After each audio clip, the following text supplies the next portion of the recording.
सभी को नमस्कार। आर्य संस्कृत क्लासेज इस यूट्यूब परिवार में आप सभी का हार्दिक स्वागत है। प्यारे बच्चों, इस वीडियो में हम सभी कक्षा 8 रुचिरा तृतीयो भागा इस पुस्तक के चतुर्दशः पाठा अर्थात 14वें पाठ को पढ़ेंगे, जिसका नाम है आर्यभट्टः अर्थात आर्यभट्ट। यह पाठ फाइनल टर्म पेपर के दृष्टि से बहुत महत्वपूर्ण है। इस पाठ से 5 नंबर का पैसेज जरूर आता है। तो भारतवर्ष की अमूल्य निधि है ज्ञान विज्ञान की सुदीर्घ परंपरा। इस परंपरा को संपोषित किया है प्रबुद्ध मनुष्यों ने। इन्हीं मनुष्यों में अग्रगण्य अर्थात सबसे आगे थे आर्यभट्ट। दशमलव पद्धति आदि के आरंभिक प्रयोक्ता आर्यभट्ट ने गणित को नई दिशा दी। इन्हें और इनके द्वारा परिवर्तित सिद्धांत को तत्कालीन रूढ़वादियों का विरोध झेलना पड़ा।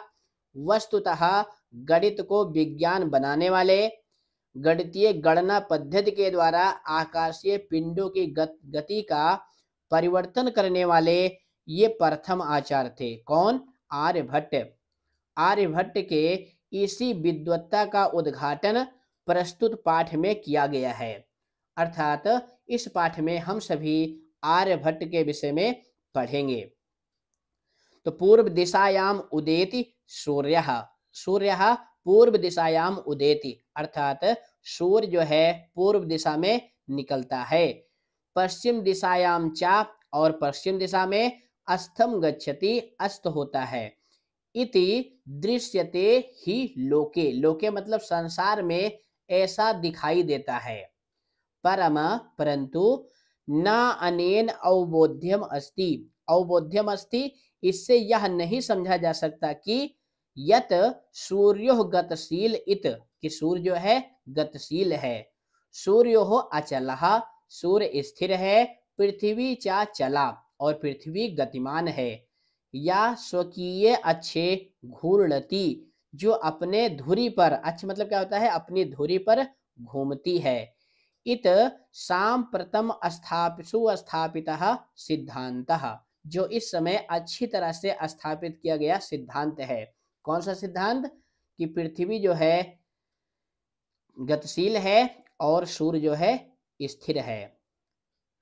सिद्धांतो अयम यह सिद्धांत प्राथम्येन अर्थात सबसे पहले एन परिवर्तितः जिसके द्वारा परिवर्तित किया गया सह आसीत वे थे महान गणितज्ञ ज्योतिर्विच्चा महान गणितज्ञ और ज्योतिषाचार्य आर्यभट्ट। पृथ्वी स्थिरा वर्तते पृथ्वी स्थिर है। इत परंपरायाः प्रचलिता रूढ़ी इस परंपरा के द्वारा प्रचलित रूढ़ी को तेन प्रत्यादिष्टः उनके द्वारा हटाई गई थी। तेन उदाहृतम उनके द्वारा उदाहरण दिया गया यत कि गतिशीलाम नौकायाम गतिशील नौका में उपविष्टः मानवः बैठा हुआ मनुष्य नौकाम स्थिराम अनुभवति नौका को स्थिर अनुभव करता है। अन्यान च पदार्थान और अन्य पदार्थों को गतिशीलान अवगच्छति गतिशील समझता है। अवगच्छति समझता है। एवं इसी प्रकार ही गतिशीलाम पृथिव्याम गतिशील पृथ्वी पर अवस्थितः मनुष्य मानवः अवस्थित मनुष्य पृथ्वीम पृथ्वी को स्थिराम अनुभवति स्थिर अनुभव करता है। सूर्य आदि ग्रहांचा सूर्य आदि ग्रहों को गतिशीलान वेत्ति गतिशील समझता है। यहाँ वेत्ति मतलब क्या होता है? जानना। इसमें विद धातु है। कौन सी धातु है? विद धातु है, जिसका अर्थ होता है जानना। तो क्या बता रहे हैं कि जैसे नौका में बैठा हुआ मनुष्य जो है नौका को स्थिर समझता है, अन्य पदार्थों को गतिशील, उसी तरह से पृथ्वी पर स्थित मनुष्य भी पृथ्वी को स्थिर अनुभव करता है, सूर्य आदि ग्रहों को गतिशील समझता है। अब बता रहे हैं कि आर्यभट्ट का जन्म कब हुआ था। 476 ख्रीस्ताब्दे 476 ईस्वी में। अब इसी 476 को संस्कृत में क्या कहते हैं? ध्यान देना। षट सप्तति अधिक चतुष्शततमे वर्षे क्या कहते हैं? षट्सप्तत अधिक चतुःशततमे वर्षे अर्थात 476 ईस्वी में आर्यभट्ट जन्म लब्धवान इत जन्म प्राप्त किए थे, यानी उनका जन्म हुआ था। इत तेन एव विरचिते उनके द्वारा ही लिखे गए आर्यभटीयम नामक ग्रंथ में उल्लिखितम लिखा गया है। यानी आर्यभटीयम ये आर्यभट्ट का ग्रंथ है, इसी में लिखा गया है कि आर्यभट्ट का जन्म 476 ईस्वी में हुआ था। ग्रंथो अयम यह ग्रंथ तेन उनके द्वारा त्रयोविंशतितमे 23वें वर्ष में, यानी जब उनकी उम्र जो है 23 वर्ष थी, विरचिता उनके द्वारा लिखा गया। ऐतिहासिक स्रोतों के द्वारा ज्ञात होता है यत कि पाटिलपुत्रम निक्सा मतलब समीप में, पाटिलपुत्र के समीप में आर्यभट्ट की वेधशाला आसीत, वेधशाला थी। अनेन इसके द्वारा इदम अनुमीयते यह अनुमान किया जाता है यत कि तस्य कर्मभूमि ही उनकी कर्मभूमि पाटिलपुत्रम एव आसीत, पाटिलपुत्र ही थी। प्यारे बच्चों, ये वेधशाला क्या होती है? ग्रह नक्षत्रों को जहां पर उनका ज्ञान प्राप्त किया जाता है, जैसे प्रयोगशाला होती है वैसे वेधशाला होती है। आर्यभट्टस्य योगदानम आर्यभट्ट का योगदान गणित ज्योतिषा संबद्धम वर्तते, गणित और ज्योतिष से संबद्ध है। यत्र जिसमें संख्या नाम आकलनम संख्याओं की गणना महत्वम आदधाति महत्व धारण करती है। यानी आर्यभट्ट का संबंध किससे है? गणित से है और ज्योतिष से है। गणित में और ज्योतिष में संख्याओं की गणना बड़े महत्व की है। आर्यभट्ट फलित ज्योतिष शास्त्र में न विश्वसति अस्म विश्वास नहीं करते थे। गणितीय पद्धति के द्वारा कृतम आकलनम आधृत किए गए गणना के आधार पर एव ही तेन प्रतिपादितम उनके द्वारा प्रतिपादित किया गया, अर्थात उनके द्वारा बताया गया यद कि ग्रहण में राहु केतु नामको दानवो न अस्ति, राहु और केतु नामक दानव नहीं है। कारणम ये दोनों कारण नहीं है। प्यारे बच्चों, पहले बताया जाता था कि जो सूर्य ग्रहण और चंद्र ग्रहण होता है उसमें राहु और केतु नामक दो दानव हैं जो इन दोनों को ग्रस लेते हैं। लेकिन आर्यभट्ट ने बताया कि ग्रहण में राहु और केतु नामक दानव जो हैं कारण नहीं है। कारण क्या है वो आगे बता रहे हैं।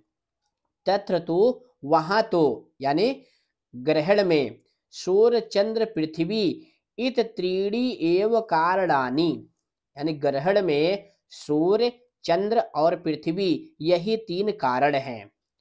सूर्यम परितः भ्रमन्त्याः पृथिव्याः सूर्य के चारों ओर घूमते हुए पृथ्वी, चंद्रस्य च और चंद्रमा के परिक्रमा पथ में संयोग से आ जाने से ग्रहणम भवति ग्रहण होता है। यदा अब ग्रहण कब होता है ये बता रहे हैं, ये सब आप ज्योग्राफी में भी पढ़ेंगे। यदा पृथिव्याः छायापातेन जब पृथ्वी की छाया के द्वारा चंद्रस्य प्रकाशः अवरुध्यते चंद्रमा का प्रकाश जो है धरती पर नहीं आता है, अर्थात उसका प्रकाश रुक जाता है। तदा चंद्र ग्रहणम भवति तब जो है चंद्र ग्रहण होता है।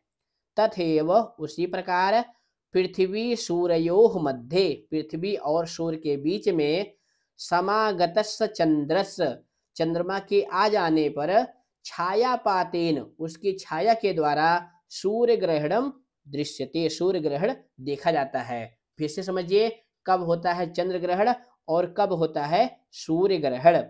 तो चंद्र ग्रहण कब होता है? जब पृथ्वी की छाया से चंद्रमा का प्रकाश धरती पर नहीं आता है तब चंद्र ग्रहण होता है। और सूर्य ग्रहण कब होता है? जब पृथ्वी और सूर्य के बीच में चंद्रमा आ जाता है तो सूर्य जो है पृथ्वी से दिखाई नहीं देता है, तो उसी को सूर्य ग्रहण कहते हैं। यह सिद्धांत किसने बताया है? आर्यभट्ट ने बताया है। समाजे नूतनानां विचाराणाम, समाज में नए विचारों का स्वीकरणे, स्वीकार करने में प्रायः सामान्य जनाः, प्रायः सामान्य लोग काठिन्यम अनुभवन्ति, कठिनता का अनुभव करते हैं। भारतीय ज्योतिष शास्त्रे, भारतीय ज्योतिष शास्त्र में तथैव, उसी प्रकार ही आर्यभट्टस्य अपि विरोधा अभवत, आर्यभट्ट का भी विरोध हुआ था। तस्याः सिद्धांताः उपेक्षिताः, उनके जो सिद्धांत हैं, जो उन्होंने बताया था कि सूर्य जो है स्थिर है, पृथ्वी गतिमान है, इस सिद्धांत की उपेक्षा की गई थी, यानी निंदा की गई थी। सा, वही आर्यभट्ट, पंडितम मन्यमानान, जो अपने आप को पंडित मानने वाले विद्वान थे, उपहास पात्रम जाता, उनके द्वारा वो हंसी के पात्र बने थे। पुनरअपि, फिर भी, तस्य दृष्टि, उनकी जो दृष्टि थी, काला अतिगामिनी दृष्टा, वो काल यानी समय से आगे देखने वाली थी। आधुनिकैः वैज्ञानिकैः, आधुनिक वैज्ञानिकों के द्वारा, तस्मिन्, उसमें, तस्य च सिद्धांते, और उनके सिद्धांत में, समादरः प्रकटितः, आदर प्रकट किया गया है। अर्थात जब आधुनिक वैज्ञानिकों ने यह सिद्ध कर दिया कि पृथ्वी गतिशील है और सूर्य स्थिर है, तब जो है आर्यभट्ट के सिद्धांत को सब लोग आदर से मान रहे हैं। अस्मात् एव कारणात्, इसी कारण से, अस्माकं, हमारे, प्रथमो उपग्रहस्य नाम आर्यभट्ट इति कृतम्, हमारे देश के प्रथम उपग्रह का नाम आर्यभट्ट रखा गया था। क्यों रखा गया था? क्योंकि हमारे देश के महान गणितज्ञ और ज्योतिषी थे। वस्तुतः, वास्तव में, भारतीयायाः गणित परंपरायाः, भारतीयों के गणित परंपरा के, अथ च, और विज्ञान परंपरायाः, विज्ञान परंपरा के, असौ, वे एकः शिखर पुरुषः आसीत्, एक शिखर पुरुष थे, यानी सबसे आगे रहने वाले पुरुष थे। उनका सिद्धांत आज भी आदर से देखा जाता है। तो यह था हमारा पाठ आर्यभट्ट, ये उसके शब्दार्थ हैं। अगली वीडियो में इस पाठ के हम लोग प्रश्नोत्तर को लिखेंगे। तो फिर मिलेंगे अगली वीडियो में। धन्यवाद।